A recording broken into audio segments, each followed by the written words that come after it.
လာတယ်ဖိုးဖိုးမီဒီယာချိုးလာတော့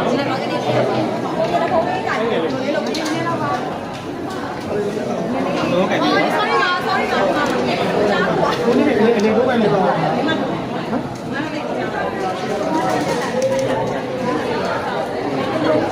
ဒီဘက်လေးပါဒီဘက်လေးပါ